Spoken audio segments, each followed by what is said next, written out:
Hey, Mary Lou, can you hear me?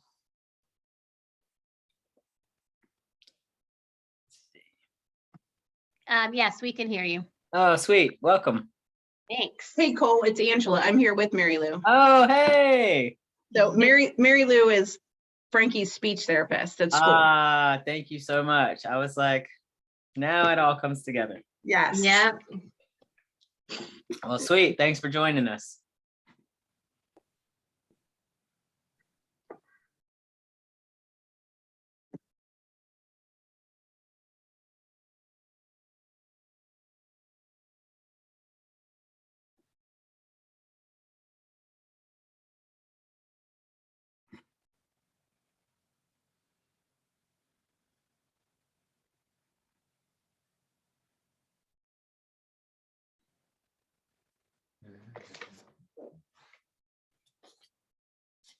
So, Angela, you're used to this. Mary Lou, we just hang out a few minutes and wait and see who shows up and say hello to everybody. Okay.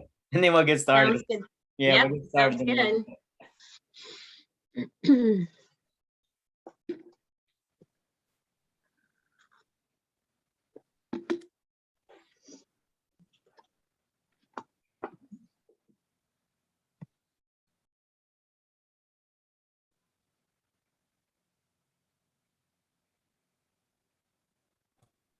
All right, Cole, I'm going to bow out gracefully. It looks like you've got this well under Yeah, control. I feel like I got it. Have a good night, Brandon. All right, you too. Thanks. See ya. Yep. See you later. All right, y'all. If it gets all dicey tonight, it's just us. That was our tech guy.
Hi, Tara.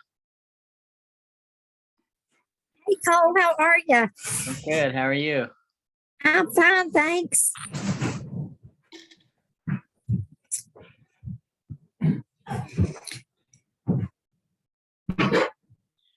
We're just gonna wait a few minutes to see who shows up, and then we'll get started. Okie dokie.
kind of feel like every time we meet, I'm going to be Zooming you guys from a different location. I think that's been the case so far. It might continue to be the case. You get around, don't you? Oh man, I'm telling you, these days. So I'll tell you, since we're just hanging, if you guys want to chit chat about something, here we are. My mom turned 70 yesterday, and so I flew to. I'm from Louisiana, so I flew to Louisiana last night. I got in at like, I don't know, 1 o'clock this morning. Oh my gosh. Yeah, but she didn't know I was coming, so. Oh, yay. Yeah, so my sister snuck me in and I just went to bed. So mom was in the kitchen this morning with her back to me. She was like looking for a coffee cup. And I just walked up. I was like, what are you looking for? Oh no. It was my great. She like screamed and squealed and cried and did all the things. It Oh, was great. well, that is sweet. So I'm Zooming you this evening from my mom's bedroom, which I'm hoping is a quiet enough place in the house from the kids and the dogs and all the things. How long are you going to get to visit? I'll be here a couple of weeks. Oh, well, good. Yeah, I don't make it home very often, so next week it might be in the same spot. But Well, that's a great story. Bless your heart, because I'm sure that just made her birthday. yeah, well, it was I was traveling, and so I sent her a message, but I never got to call. Mhm. And so I felt like she was probably gonna be kind of like tender, because she didn't hear from me. Mhm. And she said she was. I was like, you thought I forgot about you? She was like, yeah. I'm like, really, on your 70th? I did not. Oh, So we made it. well, that's sweet. Yeah. Okay, guys. I feel like I know there are more people coming because I just sent them the link, but I feel like it's time for us to get started. So we're just going to jump in. This week we're talking about functional communication. Well, let me give you a little spiel. So this time I actually put my full name and my credentials right here on the title slide. So if you want to go look me up on the BACB, this is what you would punch in here. This is my full name, and you can find me there with my license and credential and all of those things. So that's my little background on the certification. I've been working with kids for about 30 years in different capacities, almost always with behavioral challenges, a whole range of disabilities and things like that in the public school. There we go. In the public school system, and then developing private clinics for little guys with autism. And I did that for a few years, and now there are a handful of those in Virginia, so I feel good about that. And now I'm just trying to get information into more people's hands, because I get a lot of private emails and such, and I can't keep up. So here we are. So tonight we're going to be talking about functional communication, and we'll jump right in. Hi, Dawn. Welcome. Oh, a couple of housekeeping things. So I'm on my own tonight. My tech guy is not here. We're a small group. If you have a question, honestly, if you need to interrupt me, just unmute yourself and jump in. Okay, let's just have like an open, if I'm saying something and you're like, oh, wait, I have a question about that. Don't feel like you need to hold it. Jump in right there. Otherwise, keep yourself on mute if you can while I'm teaching, because all noise takes us to the other person's screen. If you type something in the chat that you don't want me to read out loud, please start your chat message with "do not read out loud." And I say that for those of you who weren't here a couple of weeks ago when I just started reading, but the midway in, it was like, don't read this out loud. And I was like, wait, I already read it out loud. So just a couple of things there. Also, if you find that you have something after the class that you aren't quite clear on or you want more questions on, feel free to go to the Facebook page, Wild Child Therapeutic Services, and post your question there. Because I got some questions via email and I just answered them there, but then I realized, probably a lot of people might have had those questions. So if you have something, please just feel free to go to the Facebook page and post it, obviously without your identifying information. I'm not trying to tell the whole world your business. But the question you have, somebody else might also want some clarification on that. So feel free to do that. Also, feel free to just post there anytime. I really would like to expand to more people and get this information to more people. So feel free to leave us a review or ask your questions or anything you want to do there. All right, here we go. Functional communication. And we're jumping in. It's basically the process by which we communicate our basic needs. Functional communication, when I use those words, as we go through this and we'll get further on, really what I personally feel, and a lot of things here are my years of education, my years of experience, my years of actual case studies, and I see the same things over and over and over. And in some places we address them through things like functional communication, but also there's like a deeper sort of thing there. So this class itself is on functional communication, but it goes beyond that to what I like to call need-based communication. And so not only are we going to hit the like scientific pieces, but we're going to take it another step. But we'll start with the science. So basically this guy, B.F. Skinner, coined all of this terminology, and he came up with these theories on verbal behavior. And that was in 1957. And we're going to go through what he calls the verbal operants, and we'll talk about each one of those and why they're important and how we can teach them in different modalities. Something I wanted to put here, though, is the VB map. A lot of people who work in the world of autism are familiar with the VB map. It's a verbal behavior milestones assessment placement program. The PP stands for placement program, and I always have to remind myself that because I'm like, what? But basically it breaks down all of these verbal operants in such a way, and it gives you a graphic representation so that you know exactly where your kid is and the next step of where they need to go. A lot of kids will have splinter skills, meaning that there may be a child, and I've had this. I've had a 4-year-old who does not speak vocally, but could read chapter books, right? So you're like, whoa, you don't have speech, but you have like 3rd grade reading ability? Yeah.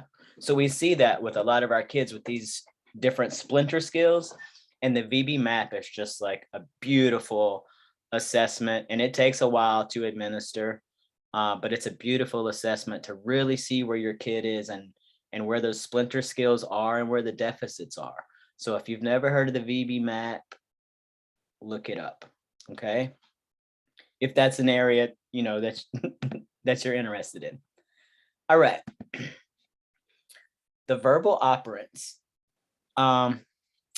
What I don't like about this PowerPoint right here is it just made me skip. Let's go back. View. Here we go.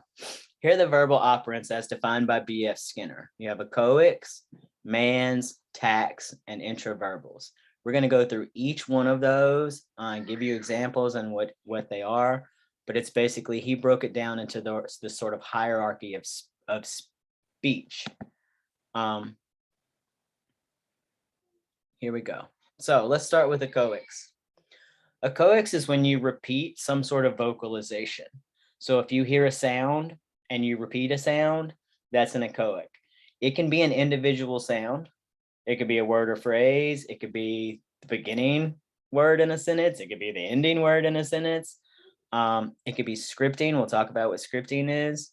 And so basically it's really foundational when our kids are learning to speak.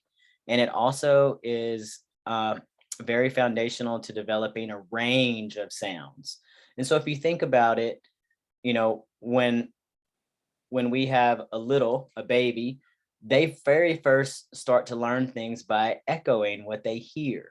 And so if you're able to hear and process sounds from your environment and then repeat those with your voice, okay, that's an echoic. And so it might be that it's an individual sound, but I've seen kids where you might say, what do you want to eat? They say eat, right? That's an echoic. All they're really catching from what you said is that last word, and they're giving it back to you. And sometimes we'll give our kids choices and we'll say, do you want popcorn or Cheetos? Cheetos. Do you want Cheetos or popcorn? Popcorn. See, they might only say the last thing that they heard, and you're not really getting real information there. But that ability to echo is huge. Sometimes we see what's called scripting, where someone will sort of hold on to pieces of information, and that's how they'll talk to you. Whereas you might ask a question and that it's not a novel answer. They're going to say the same thing every time. But for instance, my little niece, who is 2 years old, every time she hears a loud noise, she says, Izzy, stop barking. Because Izzy's the dog, and when she barks, it's loud. But she has somehow taken what she's heard, and now she's applying it as a script across loud sounds. That's what I say. It becomes a script. It's not really a novel response to something. I've definitely seen kids who can quote whole movies, who will communicate via movie lines or song lines. That's scripting. It's not a novel language. It's something I heard and I'm using it and I'm just repeating it. Okay. But it is foundational. We start with echoics in regular vocal speech, and then we build from there. And a little later on, we're going to talk about modalities of expression, and we'll go deeper into these verbal operants and how they show up in vocal speech. And so I won't go too deep right now. Mans. And many of us have heard of echoics. We're like, oh yeah, echo. That's when you stand out and you're like, hello, hello, hello. Right? We all know what an echo is. So that one's pretty familiar. Mans, most people are like, what are you talking about? Unless you're living in the world of VB-MAP and verbal operants and behavior analysis and autism and things like that, you don't hear a whole bunch about mans. But basically, B.F. Skinner coined this term from the word demand, command, okay, stuff like that. He took those things together and made them into mans. And it's basically a request for access. Right? I want this. I want that. Right? And so it requires a speaker and a listener. Like an echoic doesn't really require a listener because it's not a function-based piece of speech necessarily. But a man is always a function-based piece of speech. And so it's foundational for getting our needs met. And I say in socially gratifying experiences. And so the reason I clarify it like that is that we can, with a familiar listener, do a lot of manding and get our needs met without actually having to do it very well. And so you'll see that when you have especially a little kid who they spend a lot of time with their mom or their caregiver or their speech therapist or whoever, they might say a word and that person is like, oh, you want blah, blah, blah. But the unfamiliar listener is like, it just sounded like gibberish to me. I don't know what they said. Right. And so for a socially gratifying experience, we need to expand those mans beyond the familiar listener. Otherwise, we're always dependent upon our caregiver, if that makes sense. Mans are always also function-based, meaning they have a purpose. They want the delivery of something, it requires an action and response. Whereas an echoic may not have a purpose, it may just be like, I'm just echoing what I hear. But with a man, it's really need-based, therefore it's function-based. So we go all the way back to our functional behavior, like how do we find the functions? We go back to those classes. If we see a man exhibited in a way that we don't want, we might have to figure out the function before we can teach the proper man, right? So Mans are very function based. Tax we don't really hear too much about either. Tax are when we name things. And this is kind of dependent upon the senses. We're naming things that we're picking up through our senses. So we're naming something that we saw. Did we hear it? Did we smell it? Did we taste it? It's a very labeling. You know, you're driving down the road with your kids in the car and you pass by a pasture and there's cows and your kids are like, cows, there's cows, right? That's a tact. They're not asking you to do anything about the cows. They're not asking you to have the cows. They're not trying to have any sort of interaction with the cows. They're just naming it, cows. This can really enrich your vocabulary, increase your choices, enhance your experiences. So instead of saying, so if a kid has a favorite cup, a man would just be like, I want the cup. But a tact is that additional, I want the blue cup. I want the dinosaur cup.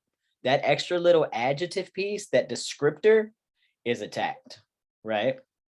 Or if they're just like cup, that's just a tact, right? It can complicate the man process. If you have somebody who's really, really early on in the man process, it can super complicate it. And so that's why when you're working with littles and you start demanding procedures, you don't want to roll in a bunch of tacting right away. You know, you don't want to also be running tacting procedures if you have somebody who hasn't really mastered manding, because manding is where all your power is. That's where you can set your first thing contingencies. That's where you can, like, if you're sitting there, let's say with a popsicle and the kid says popsicle and you give it to them, see how that mand is reinforcing. But if they say popsicle and you don't give it to them because you just want them to tact, it can be counterintuitive for someone who's trying to learn to mand. Okay. But once you have that basic foundational manding in, yeah, tacting is great. You want to start to differentiate, to generalize, to expand, you know, your limited world. If you're just like chips, okay, I need more than that. Now I might need Cheetos, Doritos, Fritos, all of the O's that our kids love so much, right? So the little bit about tacting.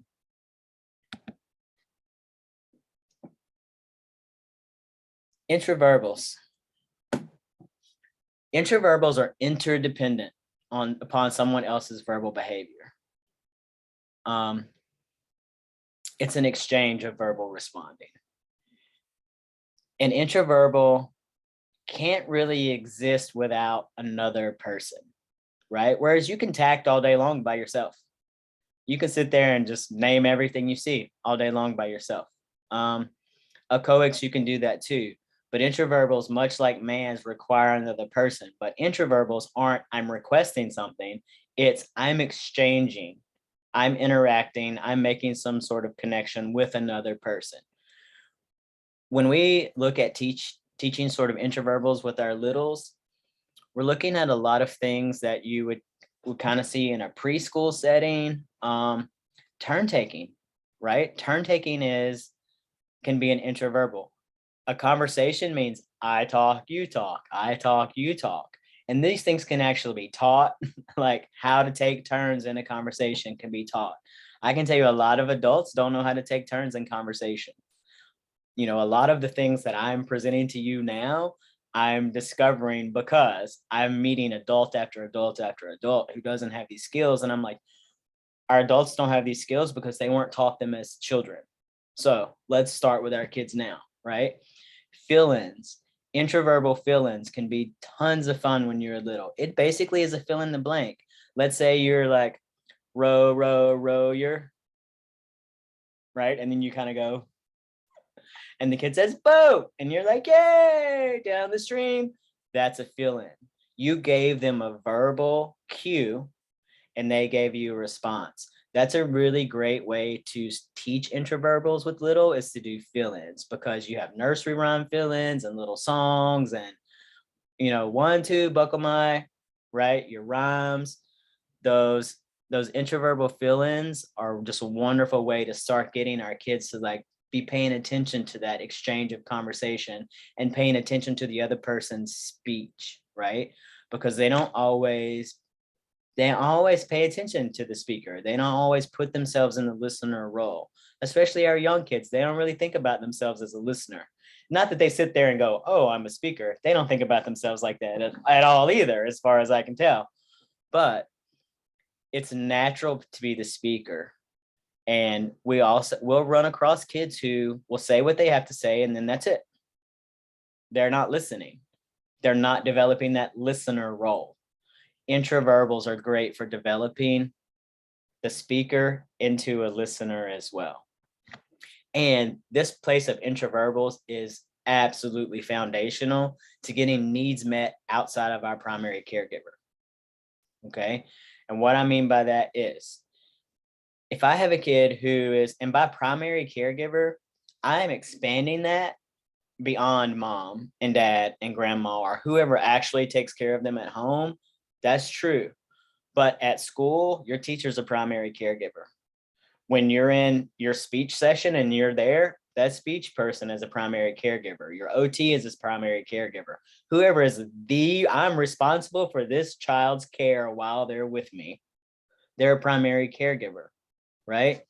We can't get our needs met outside of those people if we don't expand our introverbals.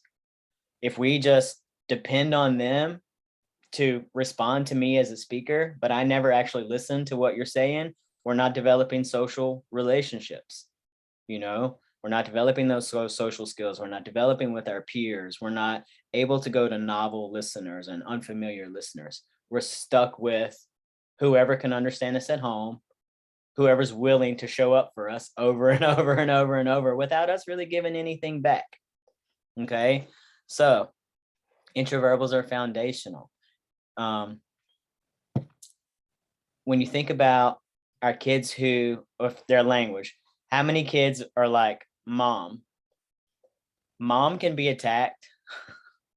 Mom is often a man. For those of you who are moms, our dads, our parents, you will find that your name becomes a man, right? I think we're probably all familiar with that. And when they'll just stand there and say, mom, mom, mom, mom, or grab you and pull you, mom, mom, mom, right? As long as we continue to honor that as a man, we're not going to develop actual mans, and we're not going to develop relationships where we can expand our world outside of home, outside of school. And we age. Okay, in case you guys missed it, we age. We're not always going to be littles and cute and, oh, that's so cute. They're like 2 years old and they're just doing this and this. It's not cute when they're 12. It's limiting. It's a barrier, right? And so just things to think about. I'm going to take a pause right here. So anybody that and that's the thing, tonight, I'm giving you a ton of information. And so I'm going to pause, but it's that kind of thing where it's like, here's a piece, here's a piece, here's a piece, right? So we might get through a lot quicker than usual, but I want to pause in places so you can, hey, would this be a this or would this be a that? So now's a moment. I would love for you guys to, if you feel called, turn on your video and unmute yourself and give any questions you have about the verbal operants, because they're just kind of the foundational pieces to speech, according to B.F. Skinner.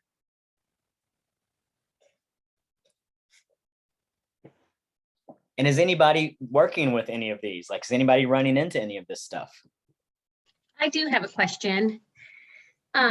When you were talking about mans versus tax, is that something you're working on, both of those things at the same time? It sort of sounded like you almost feel like mans are a prerequisite, or you have to get those down before you expand. Yeah. Or did I hear that wrong? No, that's a good question. And that's pretty accurate. Okay. And always, you're going to go back literally with the individual you're working with and what their capacity is and what their struggles are and what their strengths are. So let's say you have a kid who's just like, they're just not getting it. They're babbling and they're making sounds, but it's not turning into man's. And if I'm having struggles teaching man, I don't necessarily want to intentionally teach tacting, because now I'm causing confusion.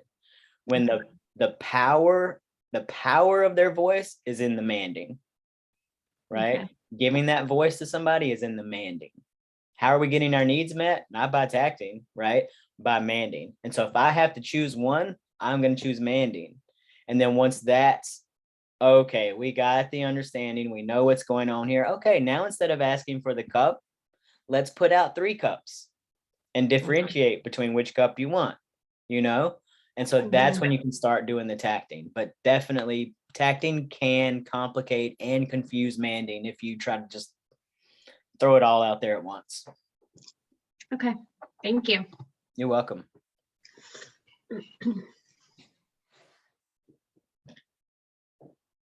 Terry, you got a thought for us? I see your face.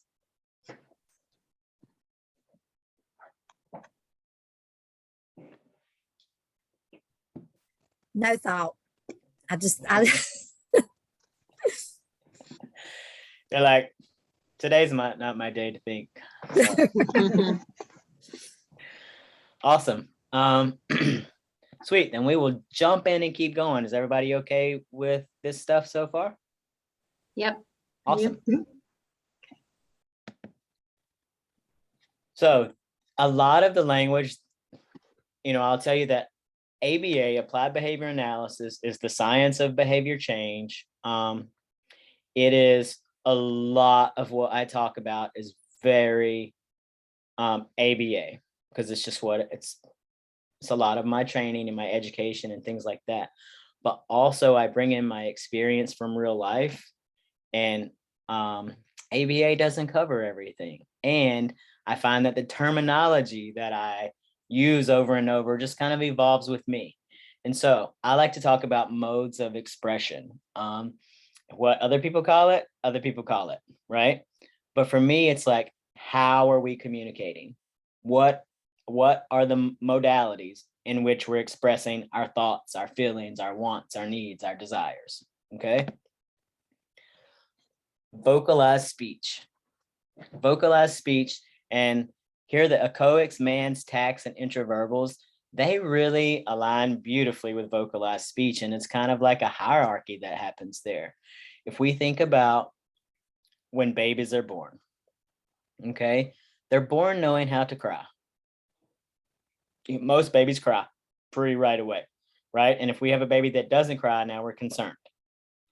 Okay. So, I mean, never. There's babies who obviously cry more or less, but if there's a baby who's just like silent, we're like, what's happening here? Most babies cry. And so we learn early on, right, to differentiate, and that's on us, the cry, and oh, that's the hungry cry, and oh, that's the I need a clean diaper cry, and that's the I want to be held cry. And then pretty early on, we also, as parents, really want to be reinforced. And this is about us, y'all. We want to be reinforced by our children. And so we start trying to teach them to say mommy and daddy, right?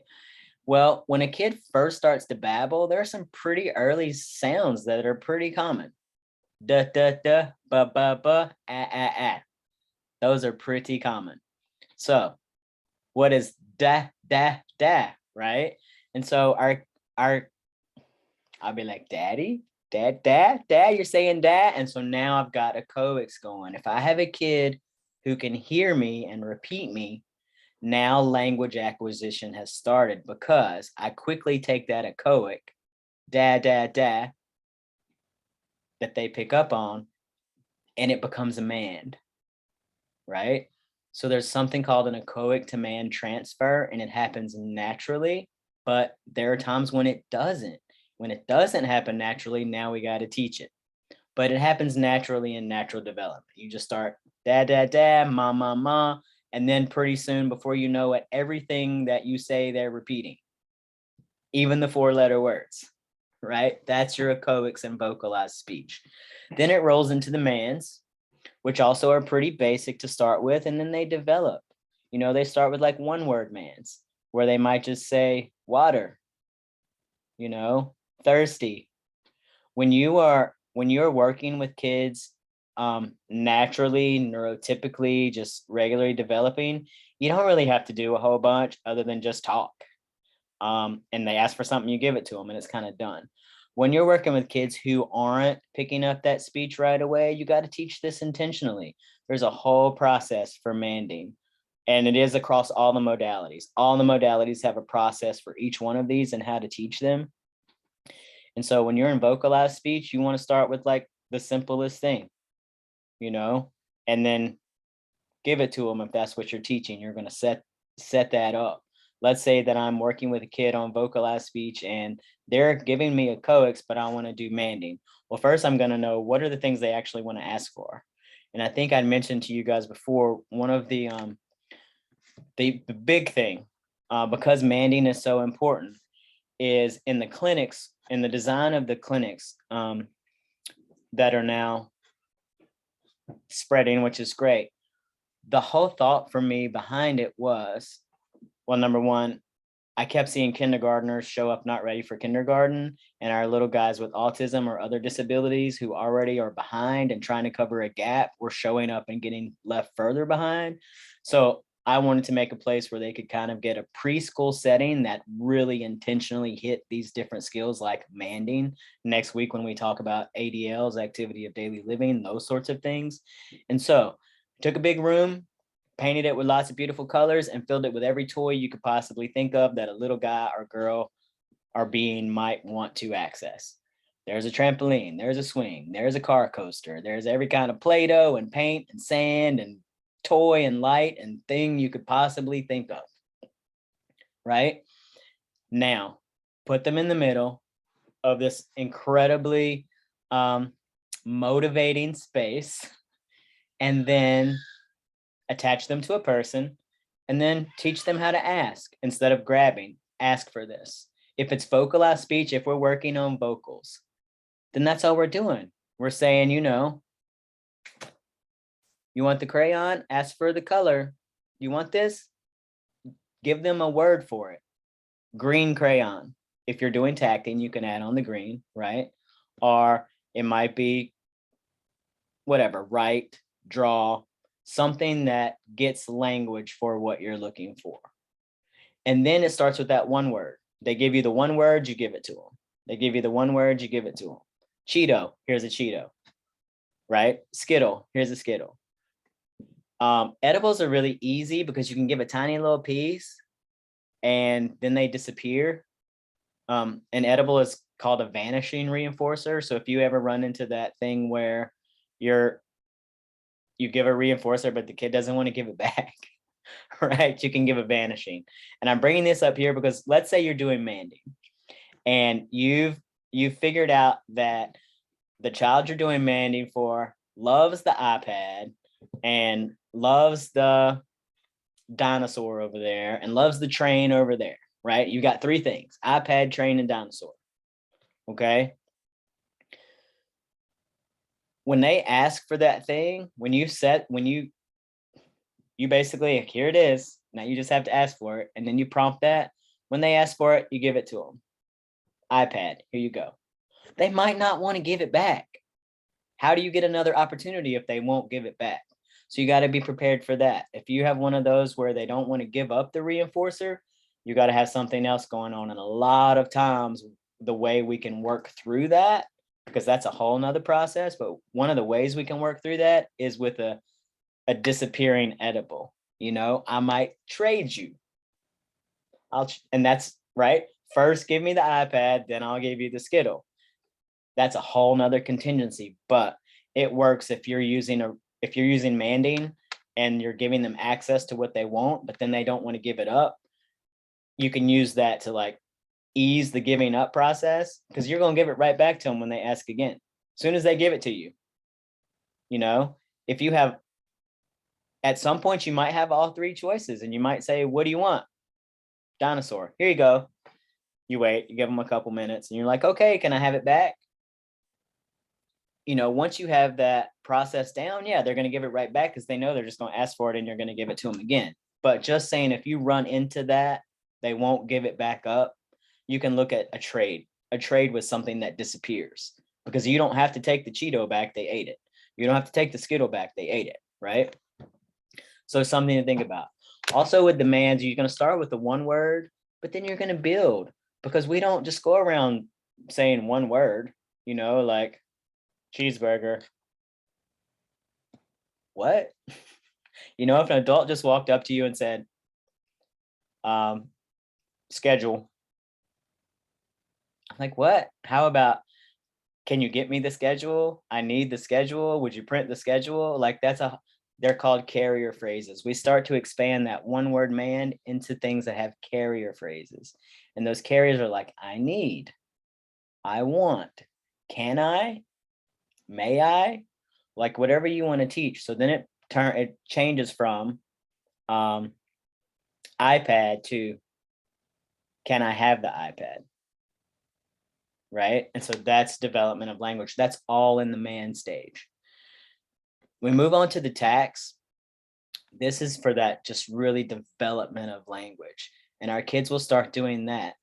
They'll just name everything. Like I said, they'll be like cow, cloud, sky, people. They love to name people, you know, especially when they're littles. They're like in that 2-year-old place. They just like to be, oh, mom, sissy, dad, like just naming people. It's just enriching richness of language. You sometimes can have a kid who will tact, who won't mand.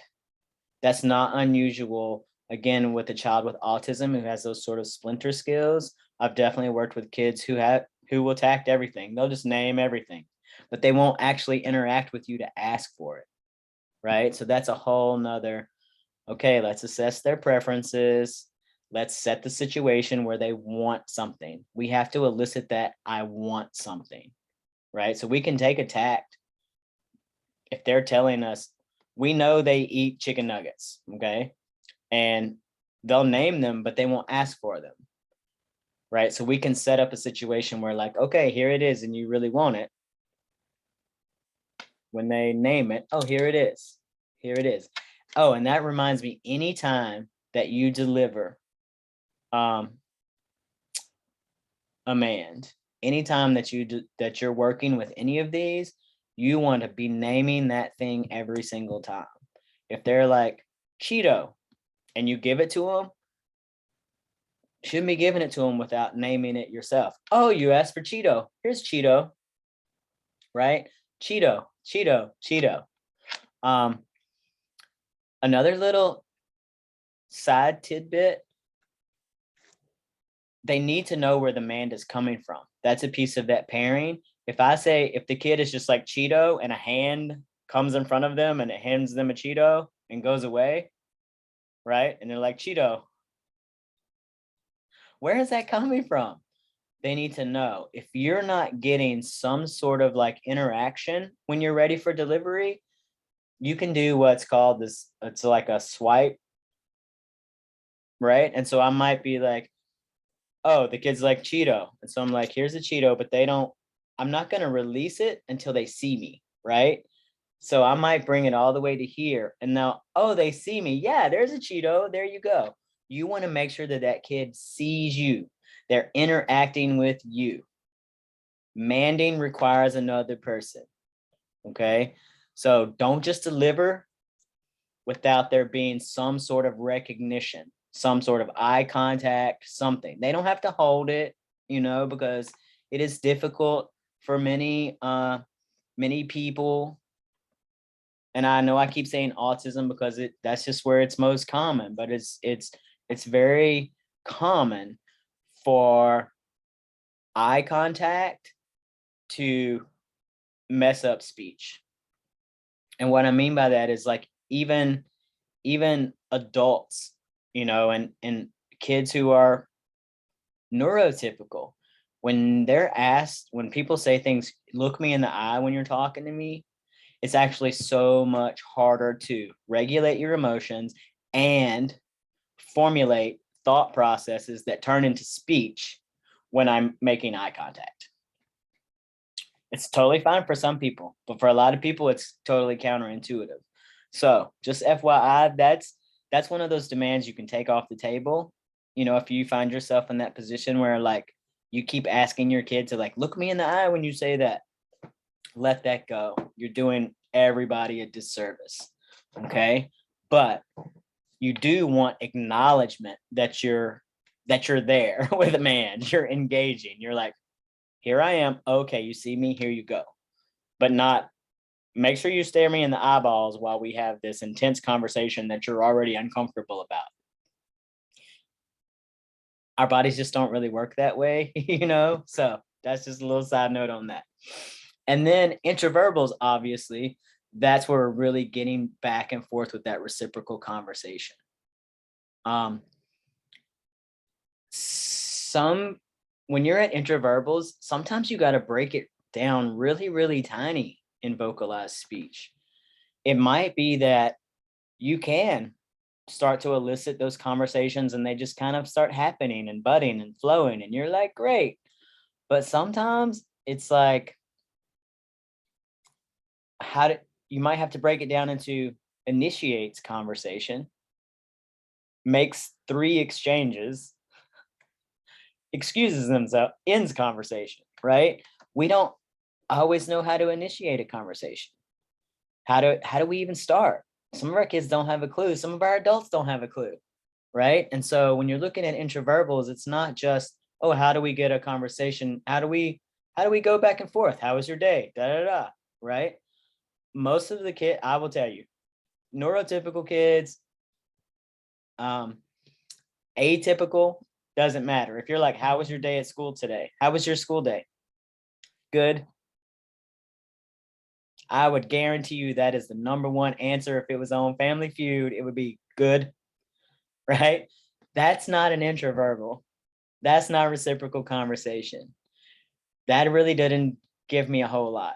That was basically a scripted answer that they know to say to escape this conversation, right? And so introverbals, we really have to teach that a lot and with all of our kids. So there we are. Any question on vocalized speech and kind of how the hierarchy moves through? Everybody good? We're going to fly through class tonight if y'all don't have a lot of questions. I got a lot more for y'all, don't worry. Here we go. I throw this in here because why is vocalized speech the gold standard? Right? We all want vocalized speech. Why is that? Let me move this guy out the way. There we go. First of all, you have a high number of listeners, right? Most people have vocalized speech. And if you're a speaker with vocals, you can access a ton of listeners. You can take it anywhere. Where you go, your voice goes. It generalizes to almost every setting. There are some settings where you're supposed to be quiet, and so therefore vocalized speech isn't particularly helpful. But most of the time, vocal speech is what's accepted and what's expected, and so it just generalizes everywhere. There's an infinite capacity for expansion. So you're not limited in your speech. There's always new words to learn. There's always new language to learn. There's always some way in which I can enrich and expand my vocabulary and my speech experience. And then lastly, it's relatively simple to translate. And I put that in quotations because at some point along the way, I realized that every single conversation is a translation between the speaker and the listener. The only person who truly understands what I mean when I talk is me. The other person is just translating the words that I'm saying through their own experience to get some understanding so we can have a mutual place where we meet, right? So everything is a translation. But if you have vocalized speech, it doesn't matter if you speak English or French or German or Italian or whatever you speak. Almost anywhere in a developed country right now, you can communicate with somebody who doesn't even speak your same language. We have devices that we can talk into. Google will translate. We can just, okay, say what you need to say. Okay, got it. I've traveled to other countries where I didn't know the language, and Google Translate got me around in a cab, because I would just be like, I want to go to blah, blah, blah. Translate that to blah, blah, blah. And then I would just play it for the person, right? And then they would talk, and I'd be like, oh, okay. Literally, it's so simple at this point in our technology, in our technological age, to translate vocal speech anywhere you go. All right. So that's kind of the gold standard marks. These are kind of the things that we're looking at when we start to evaluate our speech modalities. And if vocal speech isn't working for me and I got to go with something else, how many of these does it hit? Right. All right. Let's talk a little bit about sign language. Sign language requires, and it's one of the things. So let's say we have a kid who's not giving us vocal speech, not even enough to get a coax. They're not even babbling, right? It's really hard to do vocalized mands with a kid who doesn't even babble. They're just going to sit there silently, right? And so there have to be other things to do. So when vocalized speech isn't working, the other modalities that are things that we can try or things that we'll see. Sign language. When you're evaluating whether or not sign language is a good fit, number one, you have to be aware that it requires pretty extensive fine motor imitation. If you have a child who doesn't have a foundational skill of motor imitation, sign language is probably not your first go-to. In other words, if they can't look at you and copy your movement, they don't have a foundational skill for sign language, right? A good thing about sign language is that it actually stimulates the same place in the brain and in the same way that vocal speech does. According to science, I haven't done that research myself, but that's what the research says, right? So it stimulates the left side of your brain just like vocal speech does. Always pair your sign language with vocals, just like what I was talking about. If you are asking someone to do something, or if you're communicating and they give you a sign for water,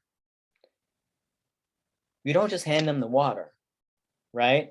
You say, oh, you want water? Here's water, water, right? You're giving the vocal, you're giving the sign, you're giving the item. If you're in man training with sign, if you're in anything that you're doing with sign, and of course, this is assuming that you have a hearing person.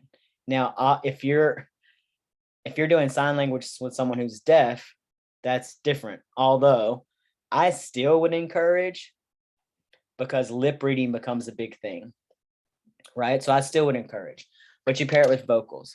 My biggest issue with sign language and why it's honestly, for me personally, the last modality that I would use to teach a primary mode of language is you're limited in your listeners, right?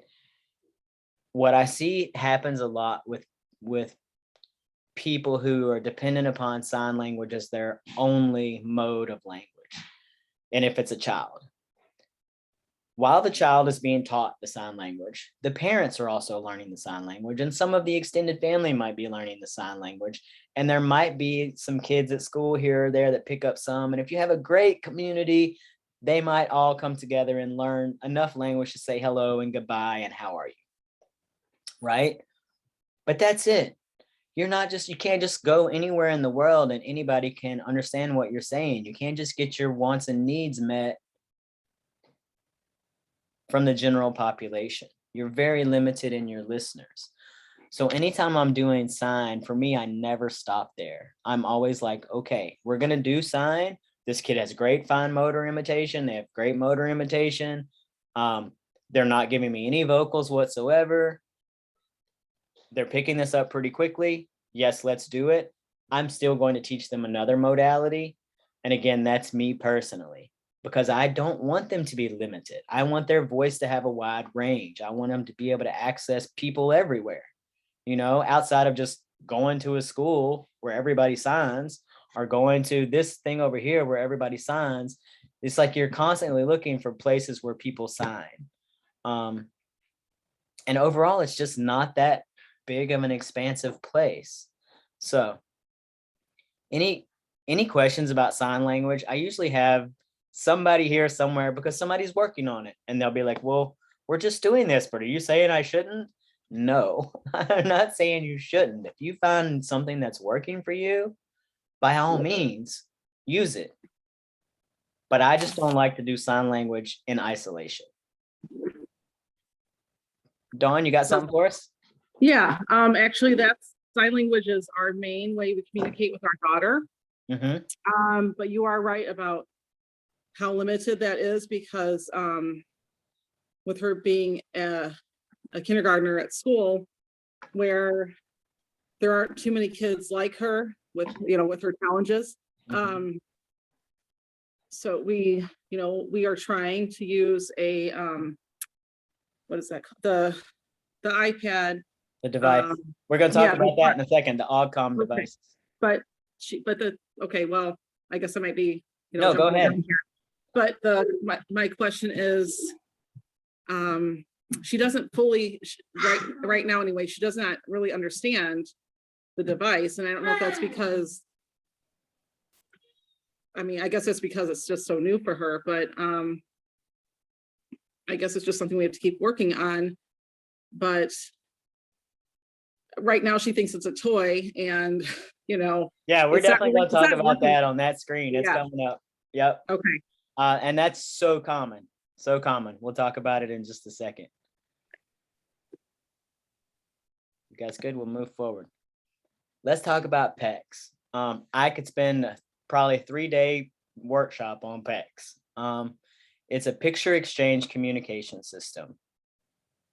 I love PECs for early speakers who are not giving you vocals, or they're not progressing in their vocals. I love PECs because it's very simple. It's so simple and it's so effective. You could be like, I'm going to start PECs and start it today. And before you go to bed tonight, my kid's going to be able to ask for several things. That's just how quickly it goes. So basically there's a whole procedure. It's quick and effective for communication when you don't have any vocal production. Again, you're going to pair it with vocals. You're never going to deliver without naming that thing, because if we can build to vocals, great. And the thing also with our kids is you never know. Today they might say nothing and tomorrow they might be speaking in sentences. Right? So you just never know what's going to happen. I'm going to talk more about the procedure in just a second once I get through these bullets. A downside of PECs is that it can be super bulky when you're growing it. At the very beginning, you're just talking about a few pictures, but then suddenly you got a whole folder. And now you got a folder with dividers, because now there's a whole food section, and now there's a whole toy section, and now there's a whole this section, and now there's a whole that section, right? And so it can grow to be a really bulky thing to try to pack around with you. At the beginning, with little guys, you can start with these little file booklets, and they can have a little strap, and they can carry it around, right? When we talk about the Oggcom, the same with the PECs, it's your voice. It is literally your voice. And you would never say to a kid who is using vocal speech, you wouldn't say, okay, we're going to go so-and-so, make sure, but don't bring your voice with you. Right? If you are using an alternative modality such as PECs or an Oggcom, and that is not with them at all times, except maybe when they're asleep or in the bathtub or in the swimming pool or doing something where okay, it's not safe, I need to set it right here. Otherwise, it should go everywhere. It should be everywhere, right? Because it's their voice. You're not going to accidentally forget their voice at home. When we start realizing that this is literally the person's gateway to the world, we don't forget it behind. Another thing I love about PECs is that it makes the transition to an augmentative communication device relatively simple. It's a pretty good transition. So let's talk about PECs. I'm not going to go all the way into the whole process because, like I said, it's like a 3-day training, right? To get it. I could make it that much. But you're going to start with a 1-to-1, which is what you do with any manned protocol anyway. You're going to start with 1-to-1. So let's say that you see your kid's not giving you any vocals. You're not really getting anywhere with that, but you know some things that they love. You've done preference assessing. You know that they love, and it's easy to talk about food because our littles, that's what they love at first. You know, they have their favorite toy. You know this.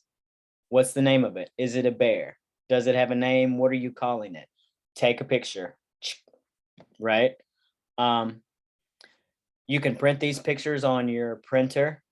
There's a Walgreens app. If you guys have never, I print my photos at Walgreens all the time. And why do I do that? Because I can take all the photos with my smartphone. I open up my app. I tell it which ones I want to print and how big, right? You want your pecs to be little guys. If you have a picture this big, it's going to take you 5 minutes to make a folder this big, right? You want to be able to fit several pictures on a page, but you don't want them so tiny that they just look like a blur and the kid's not even really sure what they're looking at. Okay. You want a clear picture.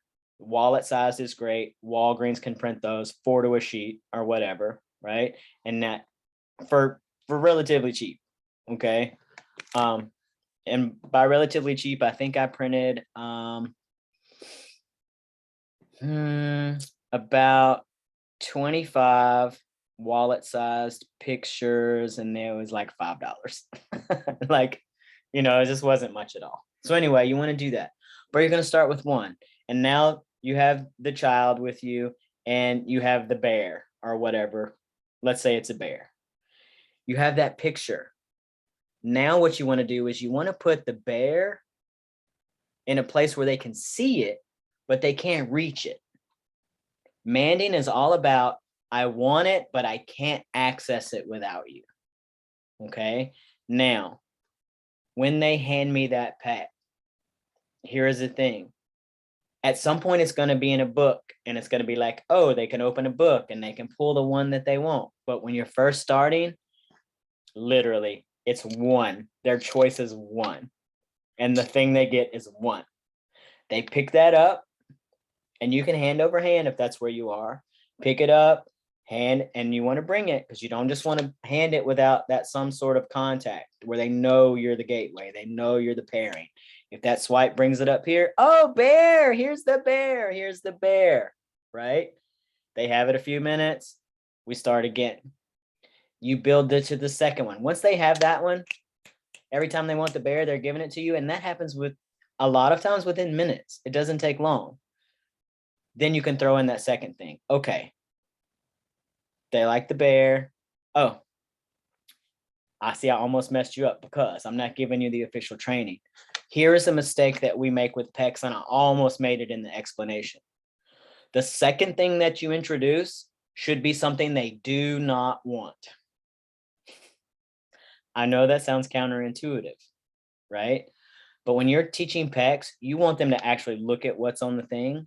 And if they have 3 cards and they all equal to something they want, there's no reason to even look. They're just going to hand you something and you're going to hand them something they want. They're going to hand you something, you're going to hand them something they want. But let's say you have a picture of a bear and a picture of a toilet paper roll, which is, I don't know why, that seems to be the one that always seems to happen. An empty toilet paper roll. It's literally a brown toilet paper roll. And now they've got 2. And I'm like, what do you want? They pick up the bear. Oh, that's the bear. They pick up the toilet paper roll. Oh, that's a toilet paper roll. And the kid's like, what is this? I didn't want this, right? Because they have to be looking at the card. They have to be looking at the card. And that's how you get that visual differentiation going, that discrimination where they're like, oh, I'm going to actually discern and take a peek at what I'm looking at before I request it. If you skip that step, you quite often end up with kids who are just handing you stuff because everything I hand you is good. Why do I even need to look at it? Right? So if you're running PECs and you're running into any sort of discrimination issues, go back to that step and make sure that your kid is actually looking at the picture, and you can tell they're looking at the picture, and you can tell they understand that what they're doing is exchanging this picture for the thing I really want. And you do that by putting pictures that they don't want in there. So now they really have to scan. They really have to take a look, if that makes sense. Okay. And then once you get past that step, then you can start introducing more and more and building that vocabulary. And we'll talk more about vocabulary building in a little while, and about, just about the rate at which you build vocabulary. Sometimes we get super excited and we get ahead of ourselves. We want to make sure that we're independent in each one of these steps before we move to the next step. Okay. Any question about PECs? Because like I said, there's a lot we could talk about here, but unless you have something right now and you want to go deep, I'm happy to go deeper. But if this is just, I don't want to go deeper if nobody needs me to, if that makes sense. Is anybody using PECs? Anybody here using PECs with any of their kids or students? Or Not fun. I have used it in the past, not currently. how did you feel about it? I think it's great. I think it's great for those kids. I think it teaches engagement better than anything else. Because they have to have somebody else, Right. instead of just pushing buttons on a device, or, yeah. Yeah. I think even with the device, which we're going to talk about next, when we're manding, it really requires another person, no matter what modality we're using. But the downside of the OGCOM is we do see kids tend to start internalizing. And so that's why, let's just jump in there now. Yeah.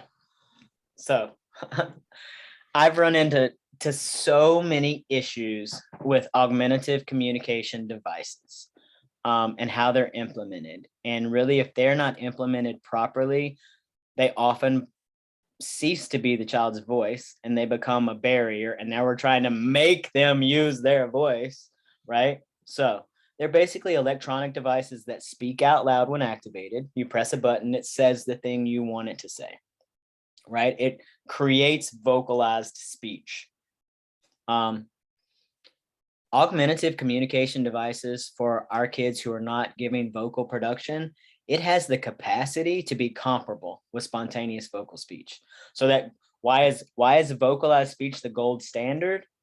These devices have the capacity to meet that gold standard if they're implemented properly, if they're used properly, if they're used as the voice, right?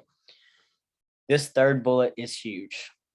And this is where I see the problem over and over and over. Well, the third one and the fourth one, quite frankly. You need to be limiting the use of that device to sound expression. That's all it's for. It's sound expression. And that's to establish function. If you don't limit that device to sound expression, you use it as, oh, they can watch a video on it. Oh, I'm going to allow them to get a reinforcement from it. Oh, it's going to be part of my first, you do this, and then you can have your iPad. If that iPad is what you're using for your augmentative communication device, that is its only function. It has no other function. None, zero, the end. And if you confuse that, your child's going to confuse that. And it's going to continue to be confusing. It's never going to be their voice. And so here's the thing. Here's a little caveat right there. Limiting it to sound expression doesn't mean it can't be reinforcing. It should be reinforcing. It should be manding and getting their needs met. I would also like to include not just vocal speech, because sometimes we make sounds that are not just requests. Sometimes we sing. Sometimes we just make silly noises because we want to, right? I am a big fan of having a button that expresses sound in different ways, right? And let's see how's the best I can give you an example of that. If our voices are used to make noise, this device should be able to make noise with a button. And so if a kid is super reinforced by a certain song, I might have a clip of that on there because that's like singing. Why would I want to limit them singing? I want to make sure that they're able to sing just like everybody else. So that little piece can be confusing, but for me, it's like, it's enrichment. I might have a button that, okay, here's one. I might have a button that makes a fart noise. Kids love to do that with their mouths. They think it's the silliest, funniest, I don't know, whatever. Even adults just think it's whatever, the funniest thing ever. I might have that on there, depending on that kid and where they are and how they're accessing the world and what their capacity is and where they are in their development. I might have some buttons that allow them to create other sound expressions, but I'm not going to have a button that lets them internalize that experience. Okay. So what you were just saying, Mary Lou, about how you liked PECs because it really makes them engage. The AugCom device should be the same thing. There should not be a place where they can just press a button and whatever happens just for them. So, I want to watch a video. I press the button and now I'm watching the video. That's not communication. That's just me internalizing an experience. And so I don't want to use my AugCom device to watch a video. I don't want to use my AugCom device to play a game. Right? Those are separate things. If that means you have to have 2 different iPads and you denote it by, your voice is blue and your whatever has this case, whatever, it needs to be clear. That device is to make sound. That is the whole purpose, is to make sound. The purpose of our voice is to make sound, right? It's our voice. It's there to make sound. I can't say this enough. Because this is really where we run into things. And in the day that and age that we're in now, what typically happens is before you ever got to the discussion of an AugCom device, your kid's been using an iPad for a year or 2 or 3 years. And you're like, they already know this iPad is for something else. You better do something you can't just take this iPad that they have reinforced and they've got all their videos on and they have all their whole life on and take it and say, okay, it's your voice now. Like, that's not going to work for you. You have to literally introduce something that is novel and say, the only purpose for this device is this. And if you're in a place where you're like, well, I can't afford another iPad, I got to use this one, then you're going to have to remove that one. You're going to have to remove it. You're going to have to make space for whatever it used to be for to no longer be. You're going to have to wipe out everything that's on it. And I encourage you to put on a different case so that it doesn't look anything like the same device, if that's where you are. Hopefully you're in a place where the school or the community service board or you are just in a place of wealth abundance that you can purchase another one, right? But if you're using it for sound, it's only for sound. The 4th one is super important. I've been running into this a lot in the last handful of years. Choose a program, choose a device that starts where you actually are and progresses to where you're going. And so the reason this one is so important to me is I have seen a number of kids that were working on a device, and then for whatever reason, their school system or their SLP or some sales representative called their parents somewhere and sold them on a different device, will switch over to something that is planning for the future. And so I'll give you a real specific. Devices that run like LAMP or something like that, they plan for executive functioning, okay? They plan for those carrier phrases. They plan for, okay, I need this button and I need this button takes me to the page of the thing I want, and this button is the thing I want. Suddenly I'm pressing 3 buttons to get the thing I want. That's fine if that's where I am. But if where I am is on an iPad, I have 4 pictures in a field of 4, and I'm pressing one of those 4 pictures and I'm not toggling and I'm not scrolling and I'm not doing a whole bunch of stuff, I can't just go from there to a device that's now full of little buttons that require fine motor and executive planning, executive functioning. And you see what I'm saying? That's like, I can't just say, oh, well, down the line, I know that I'm going to want to have higher level functioning. I can't operate from down the line. If the device I have right now doesn't meet me where I am right now, then I can't possibly progress. And so I've seen a lot of kids who started from something really simple and they were doing great, switch over to a device for things beyond their control. And now I'm being called in because they were like, oh, the kids was using it, and now they're not using it at all. And now they literally will ask for pretzels because it's the only thing that they've memorized the button pattern to get to. Right? Yeah, so that's where I am. If you don't have, if it's not where you are, and we do that all the time. We do that in our relationships. We do that in our jobs. We do that in our homes. We count on the potentiality of something. We say, oh, I know this is going to be great. Oh, I know this person has the potential to do these things. And so I'm going to stick around and put my efforts in and hope we achieve that potential. Right? We do it all the time. I would like for us actually to recognize I'm right here. Here's where I am right now. My child has a 3-word vocabulary on an iPad.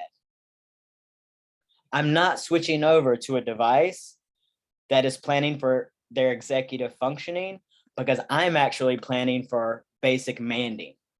That's where I am. I'm at basic manding. I'm not at executive functioning yet. I'm never going to get to that 5-step process if I scrap basic manding.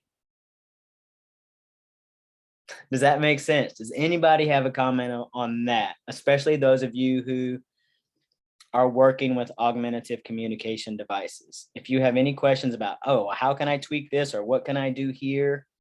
Dawn, if you're like, okay, how can I get this to be more powerful?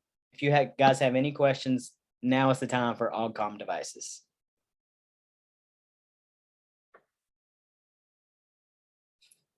Are y'all just gonna let me soapbox? That's fine too.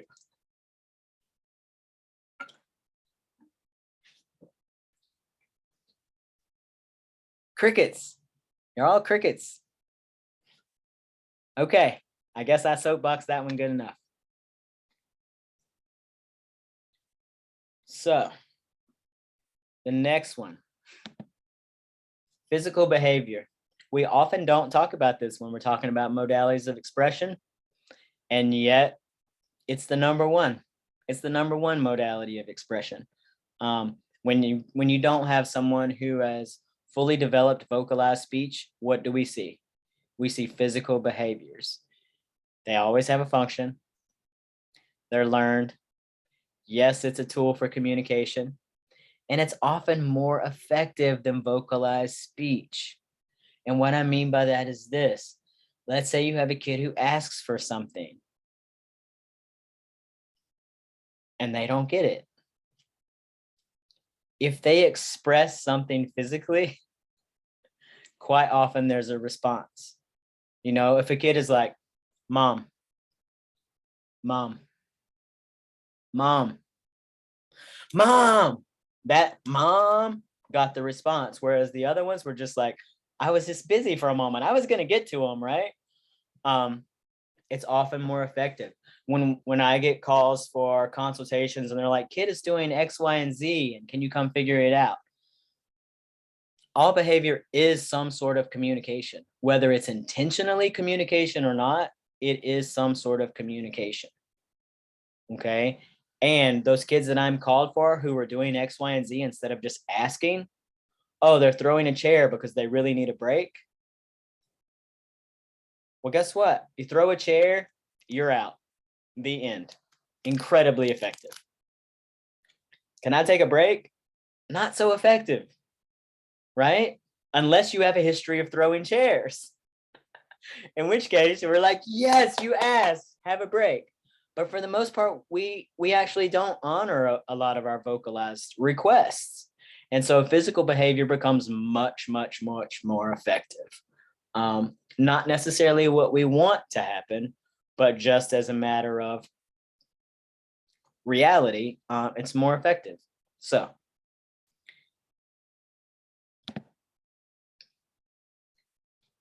building blocks. In all of these modalities, these building blocks exist. And we really need to be thinking about, are we using them? How are we using them? Are we planning for them? You know, when we talk about vocabulary, for me, that's a huge one. That's a huge first step, especially when I'm thinking about the PECs and the OGCOM devices. I don't want to progress beyond vocabulary until I'm ready. I don't want to go from, oh, my kid has 4 words in their repertoire, but now I want them to do a carrier phrase. I'm not ready for carrier phrases with a kid with 4 words in their repertoire, right? Talk to me when they have 20 words in their vocabulary and they're steadily increasing. Now I'm like, okay, it might be time for a carrier phrase. It might be time to increase, what we're doing there. But if I don't have a basic foundational vocabulary, and that 20 words, that is me personally. That's me personally. When I'm working with someone and I'm ready to advance, I feel solid when they have a 20-word vocabulary that I can start to do some other things. Because really, when you think about it, a neurotypical 2-year-old has way more than 20 words in their vocabulary. Because once they start talking, that's it. They're naming everything, they're saying everything, they're like copying everything, they're echoing, they're manding, they're tacting, they're starting some intraverbals, and their vocabulary is just going from like, oh, they weren't talking at all to like, holy smokes, they're saying everything they can think to say, right? And so when we're looking at development, if you're working with someone who's just starting PECs, I'm not going to teach them 5 words this week, and then next week, I'm going to start a sentence strip where we have a carrier phrase, and now you need to pull down I need before you pull down the thing. We're not there. Don't advance beyond your vocabulary, right? And then under here, I said increase choice, skills. When you're talking about behavioral, physical behavior expression as language, it's not necessarily vocal vocabulary that you're teaching, but it is skill vocabulary, right? It is those replacement behaviors is vocabulary. It's like, oh, can I give them another way in which to ask? Is it a physical way? Okay. But it's another way in which to ask. So we have to build the skills there. We can't progress beyond our level of skill development. From vocabulary, we start looking at fluency. Fluency is like the rate at which we're able to produce, our comfortability with producing these things. If I've got my PECs in front of me and I'm like, which one do you want? And there's 2 choices and it takes the kid 30 seconds to be like, or it takes some prompting or any of that, they're not fluent yet. I don't want 12 things on a page if I don't have fluency when they're at 2. That's way too much to scan. When you're going, if you happen to see the VB map or go through the VB map, it has stuff in there like is able to scan a field of 3, is able to scan a field of 12. Those things are important. If you're using an OGCOM device or picture exchange system where the kid needs to visually scan for their choice, they have to have that skill to do that. They have to have, the what's the word I'm looking for? It'll come to me in a second. But they just have to have the stamina. That's what I'm looking for. They have to have the stamina to scan 12 things. If you have a kid with a 2-second attention span and you're asking them to scan 20 things to ask what you want, you're only ever going to get something for the first 2 lines because they lost you after that, right? So let's just make sure that we're presenting where we are. The fluency increases the number of opportunities in any sort of container, right? So let's say that you're working with PECs and you have you have a half-hour speech session. That vocabulary is very important. But in that half hour, if their fluency is really, really low, and they're only able to get through 10 mans, they only had 10 opportunities. As that fluency builds, they might get through 20 or 25 or 30 or 50 mans in that same amount of time. So see how fluency can really increase the opportunity, and it makes the process more easeful. The more we do it, the easier it is to do, right? So fluency is super huge. You want to make sure you're putting in a lot of things that they know.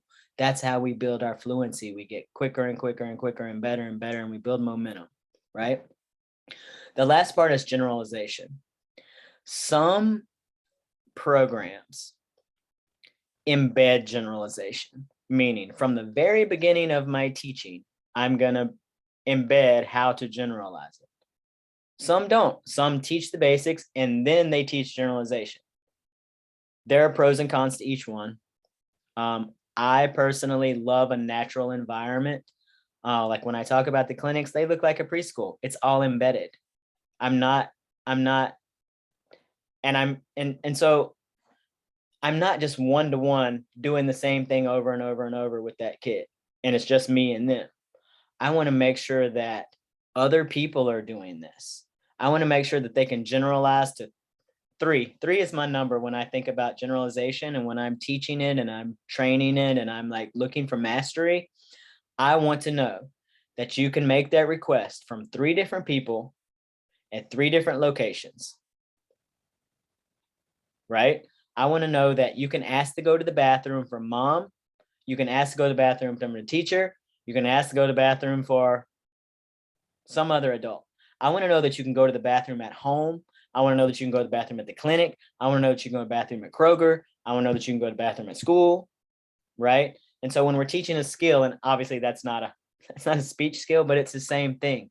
I want to know that you can ask, not just me. We definitely have kids who, again, mom knows what they want, right? And they can get it from mom, but then they go to school and they're in their kindergarten classroom and they might can get it from their teacher, but they can't get it from their peers, right? Generalization. Generalization increases the spaces in which you can successfully navigate. Am I just able to operate at home? Am I just able to function at home? I mean, can you imagine if I were only able to operate at home, like how limited my life experience would be and how dependent it would be. The other thing about generalization, it increases our autonomy. It gives us opportunities for autonomy, right? We're going to talk about autonomy in just a little bit and all what goes into that, but it's basically independence. How can I be an independent person? And I need generalization of these skills to get there. Okay. Anything before we're just going to keep zooming, you guys. If you don't have anything, now is your chance for anything of those modes of expression that we just talked about.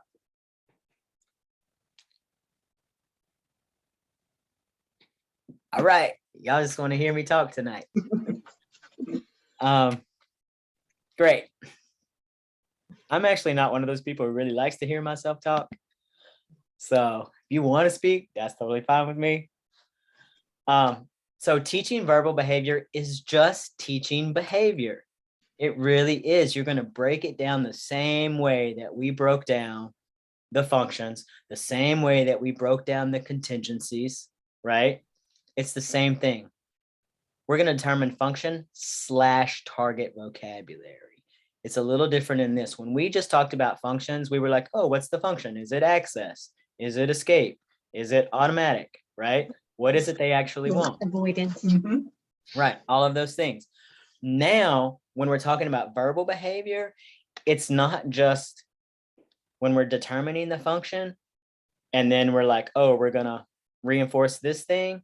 The function is almost always access. Sometimes it's escape, but we want to make sure that we give them the target vocabulary for that, right? What is it that we actually want to be teaching here? We're going to select our replacement behaviors / expression modality, how do we know which one of these things to choose? If our kids not progressing with vocalized speech, how do I know? How do I know if I should do sign? How do I know if I should do PECs? How do I know if I can do an OGCOMP, right? How do I know what to do here? This is all based on their current skills.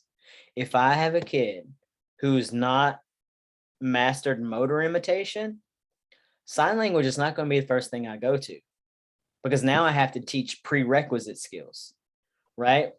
Way back when we were talking about when you choose your replacement behaviors, you want to choose things that are simple, things that they already have in their repertoire, okay?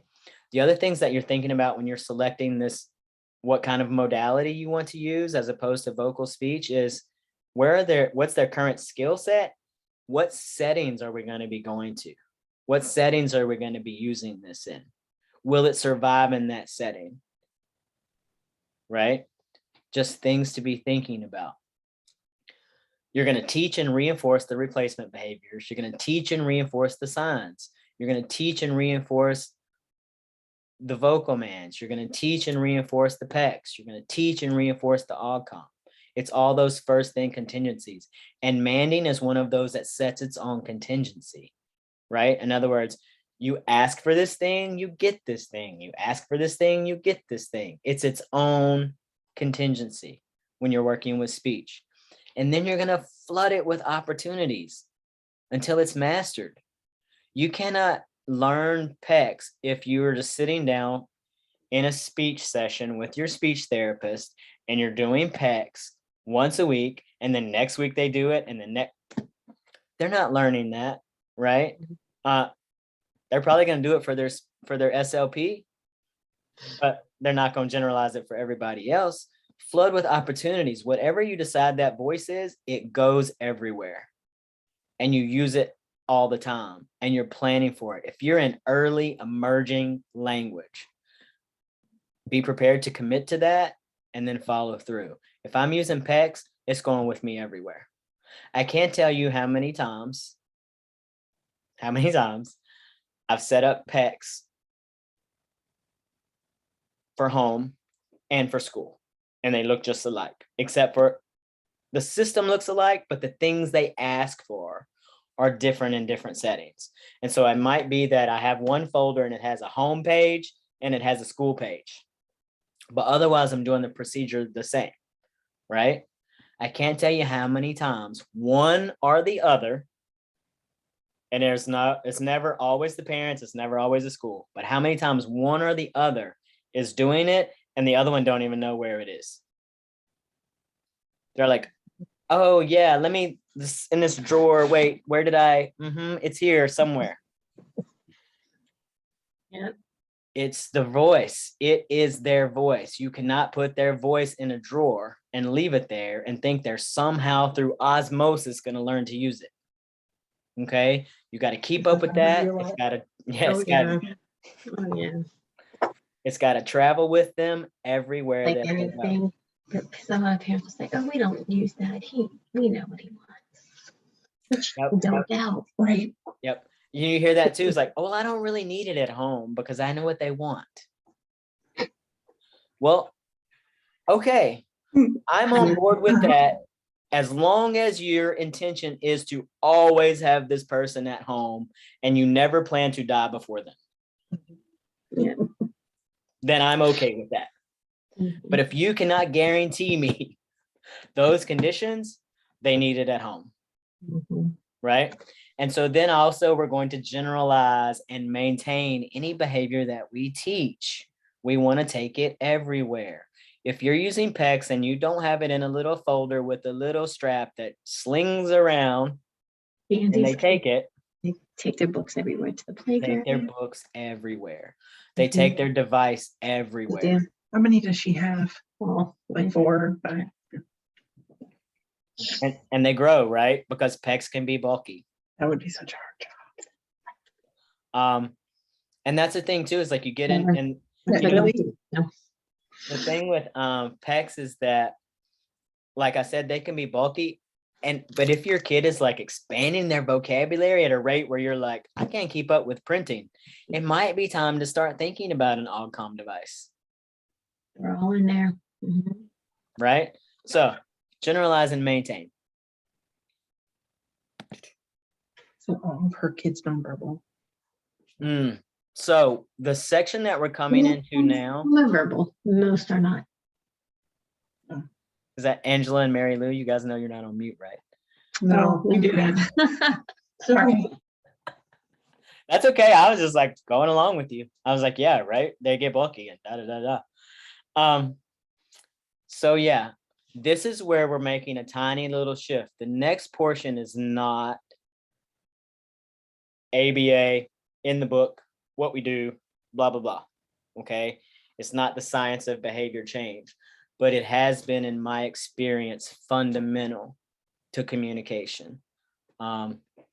So let's roll into this. This is a little bit about adult communication. I came across this. It's called Nonviolent Communication, NVC. The author is Marshall Rosenberg. Please look it up if you feel called. It's basically a very systematic approach to identifying and communicating our own needs. This is not something you use on someone else. Okay, this is a tool for adults. And we can use this tool to help our children, right? But it's not something like, oh, this is PEX, I'm teaching you a language. This is literally a system where we as adults start to identify our own needs, our own feelings, how to make our own requests. I know we talked before about when you, and I think the couple of people we talked about aren't here tonight, but we talked about how we're always an antecedent, you know, because someone said, I feel like I'm an antecedent for my kid's behavior. And I was like, yeah, that's true. I invite you to consider that we're always an antecedent. If we are present, we are part of the antecedent, whether that is an antecedent for the positive behavior that we're seeing or an antecedent for the barrier behaviors that we're seeing. We're always an antecedent. And because of that, we need to be aware of what we're bringing to the room. What are we showing up with? Okay. What am I bringing to the container? All right. So this is just a little piece of self-evaluation as an adult, not something to look at. I mean, obviously, it'll be very helpful when communicating with your kids, but it's a self-help tool. Okay. So if you've never heard of it, you've never read it, it's a pretty easy read. It's on Audible. Please, please, please, I invite you to look it up. So basically, he breaks it down into observations, feelings, needs, and requests. That's exactly like ABA, except for the feelings part. And I personally struggle sometimes with ABA because we're supposed to just deal with what's observable and measurable, right? But I am so aware that there are other variables. Feelings are actually present, whether or not I can see it. You know, I can say, I can see that person's crying. I can see that person's frowning. I can see that person has tears. I can see that person's hitting, but I can't see the emotion. There's no flashing sign that says anger, frustration, right? I'm just making a guess. And so therefore with ABA, I cannot use that as part of I can't use a guess as part of my formula. But Marshall Rosenberg walks you through your own thing. What am I observing in my environment? How does that make me feel? What am I feeling? I can't observe what somebody else is feeling, but I definitely could and should and shall and will and do observe my own feelings, because therefore I know what's in the room with me. I know what's in the antecedents.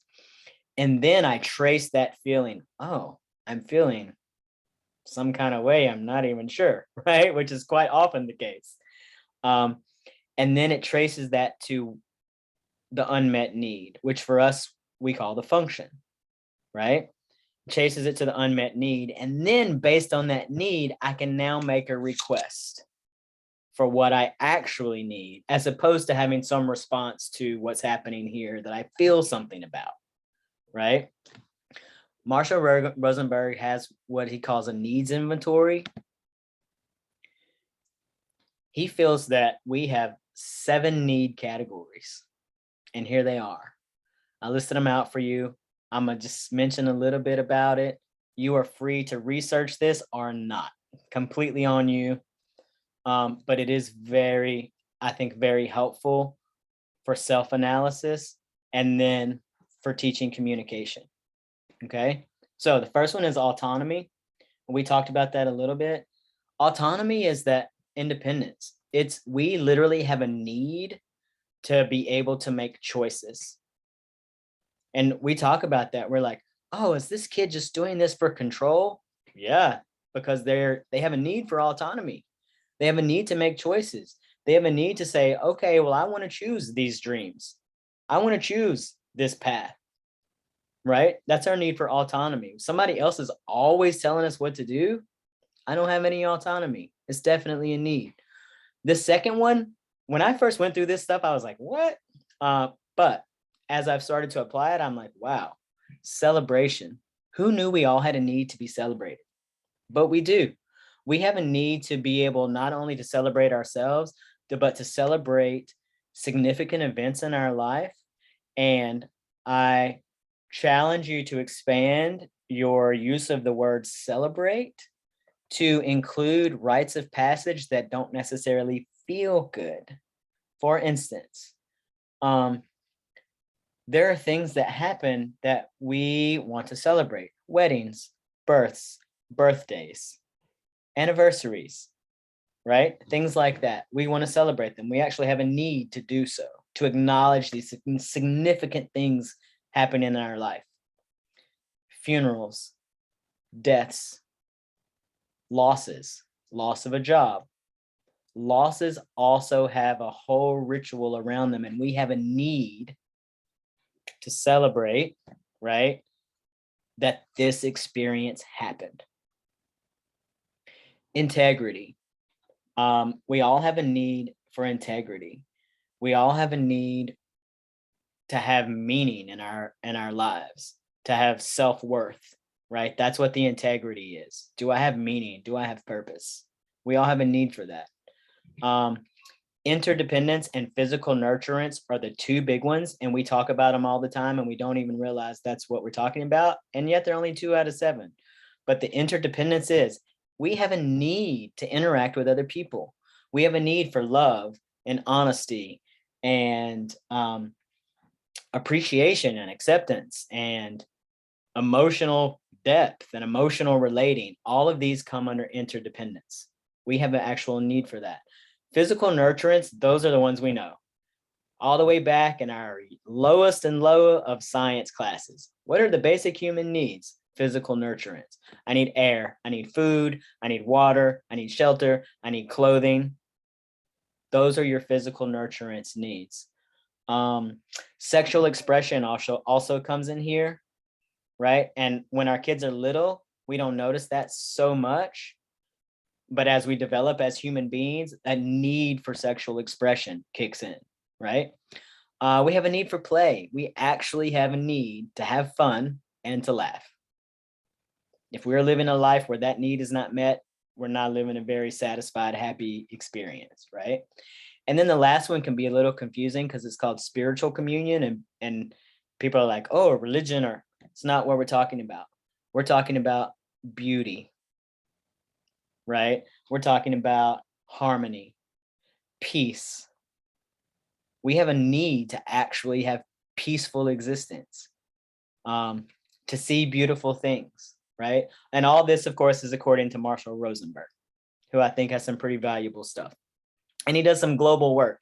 He actually, the primary thing of what he does is conflict resolution with warring tribes and like Palestine, Israel, like big stuff. He does global conflict resolution. And so he does that with let's first figure out what everybody needs, which I think is huge. If we come to the table where we can talk about what we all need and we approach it that way, we get somewhere. Okay. So I do invite you to look more into that. And then this is us. When we show up, what am I bringing to the container? And container is the setting, the living room, the house, the kitchen, the car, the wherever I'm at. What am I bringing here? What are my skills? Do I need to learn something else? My child doesn't speak. Do I have the skills I need? Can I learn them? What am I bringing? Fears, desires, and boundaries is I mentioned this a class or two ago. These are huge things, and these are conversations that we don't often have with ourselves. And because we don't have them with ourselves, we're not necessarily learning and teaching our children to have them. And then they're not growing up to adults who know how to have them. What are my fears that are present? Why is this important to me? And I'm not saying sit down and talk all this out with your kid. I'm saying do this for yourself, right? I am afraid that my child won't develop language. They won't be able to make friends. They won't be able to go through school. They won't be able to get a job. They won't be able to have a fulfilling life, and they'll be at home with me forever. I have a fear of this. If that's a fear you have, be honest with yourself and recognize it as such. So now you can move it out of the way and not let that be the thing that stops you. What are my desires for this situation? Desire is different than a need. Okay. Desire is like, what do I hope for? What do I wish for? What do I imagine? What's my best case scenario here? I desire for my child to blah, blah, blah, blah, blah. What are my desires? What are my desires for me? Not just for them. What are my desires for me? What are my fears for me? I'm afraid that I'm going to get irritated and yell. I really desire a peaceful home life, right? Be clear with yourself what those things are. Boundaries are also huge. Be clear with your boundaries. We typically, as a nation, it feels like, haven't done a great job of teaching our children how to set good boundaries. And so we are adults who struggle with them. If you go real deep, you can talk about attachment styles and things like that. But boundaries come from there. And we have to be able to set those in order to navigate peaceful experiences. Otherwise, if I don't know what my boundaries are, my kid's certainly not going to know what my boundaries are, or what the edges of my container looks like. And then recognize that you're bringing your past experiences with you, right? I tried this with the last speech person. I'm not interested, right? That's a past experience that you're bringing with you. Recognize if that's in your way or if it's a valuable piece of information. If you're like, no, actually, we tried PECs. Here's exactly what we did. Here is what worked. Here's what didn't work. Let's communicate about it. Okay, that's your past experience, right? That can be very valuable. Just be aware of what is there. And now we're into negotiations. It's right back to the antecedent, the behavior, and the consequence. Everything seems to come back to the antecedent, behavior, and consequence, right? You can negotiate each one of these things with the person that you're setting contingencies with. Sometimes we think that the only thing that we can negotiate is the behavior itself. First, do this replacement behavior and then get this thing. No, we can negotiate everything. We can sit down with if we're with and I'm like, is this on the page I want it to be on? We want to make sure we're meeting them where they are. I think that's my next slide. We can negotiate the time that we do this. We can negotiate the place, the materials, the duration, the people, the prompts, right? If I'm doing math, I don't have to use this kind of block. I can count with teddy bears. I can count with gummy bears. I can count with M&Ms. If I'm teaching colors, I don't have to use some flashcards. I can use Skittles. I can use literally whatever I want. Those are all can be part of negotiations. What materials do you want to use? Oh, do you want to sit on the couch and do this? Or do you want to sit in the Papazon chair? Do you want to do this inside in your room or do you want to go outside in the backyard? Right? You can negotiate antecedents, and you should. The more you can negotiate, the more you can have communication, the more that the person you're negotiating with feels like they have some autonomy, meaning I can make choices over my own life. The more choices you can give, the better. Behaviors, obviously, when you're choosing the replacement behaviors and you're choosing the, and then consequences, the then part, you can say, okay, well, here's what's happening now, and that's not really working for all of us.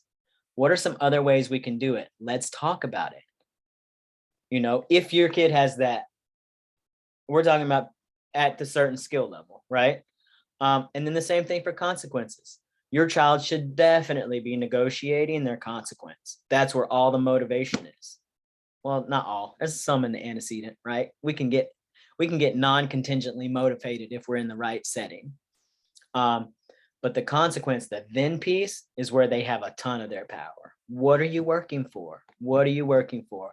If your child is working, that should be a question.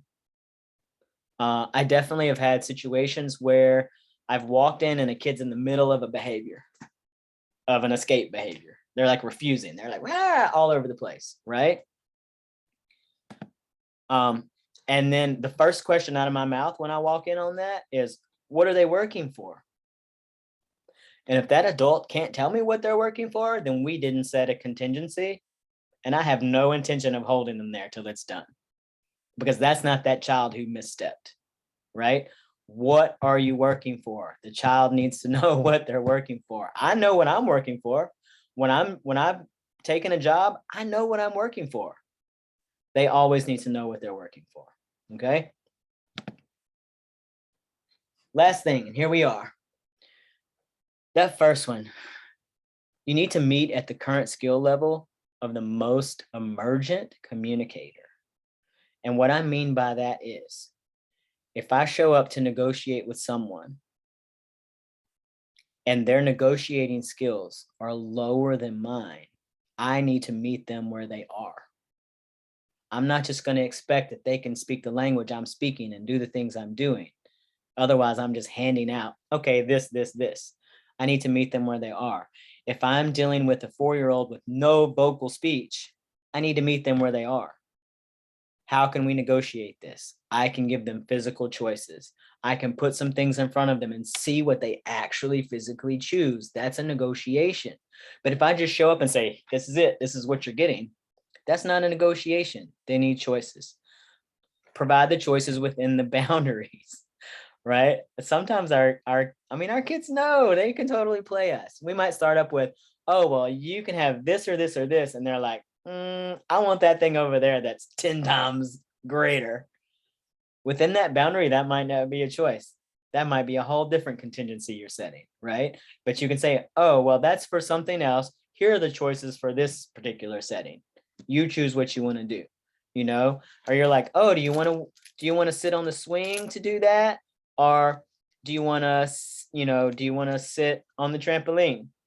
And the kid might be like, I want to be on the slide. Well, the slide's not a choice because now you're moving. And do you see what I'm saying? You can give the choices. It's just not a free for all, but give the choices within the boundaries. And then you want to make sure that you're setting and delivering attainable need-based contingencies, right? You don't want to set a contingency that they can't meet. And you don't want to set a contingency that you can't deliver on. And I've seen that so many times too, where a child is promised something that the adult actually has no power to deliver. Okay. But they got promised it just to get them to do it, but it wasn't even real. You just shot yourself and everybody that follows you in the foot. You've completely destroyed that child's trust and contingencies. Do not set a contingency that you cannot deliver. The end. Before it comes out of your mouth, can I actually deliver that? Okay. Just something to think about. All right, guys, we are at the end of tonight. It is open for any comments or questions that you may have. I took you right to the wire today.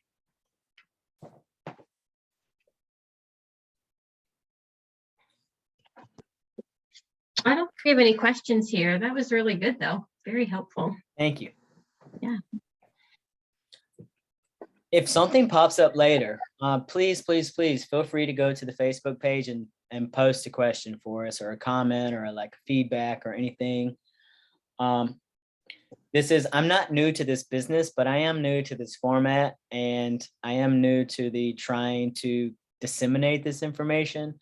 So without trying to sound solicitory, feel free to go to the page and make a comment. If you feel this is valuable to somebody else out there, feel free to pop in and say so. Anything else, guys?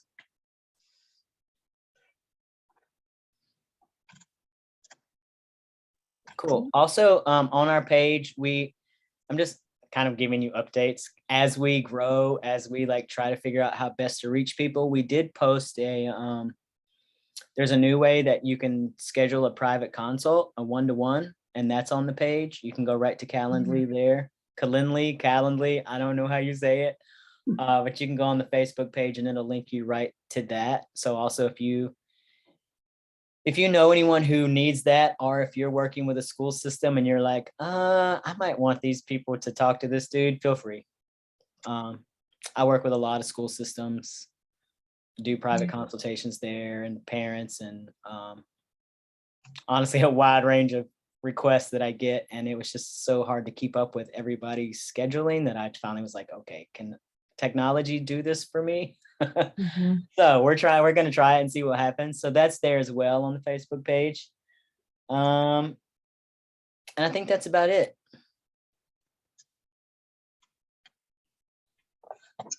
Great. All right, thanks, Cole. All right.